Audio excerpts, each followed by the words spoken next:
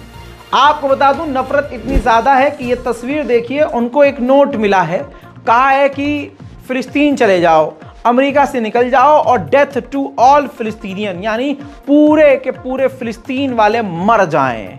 दोस्तों, you might get lucky with missile and get meet your अल्लाह sooner, यानी तुम्हें एक मिसाइल से मार दिया जाएगा और तुम्हें जल्द आपके अल्लाह के पास भेजा जाएगा। ठीक इसी तरह से एक और वेस्ट बैंक में फिलिस्तीनी को 17 साल के लड़के को गोली मार दी है इजराइल ने।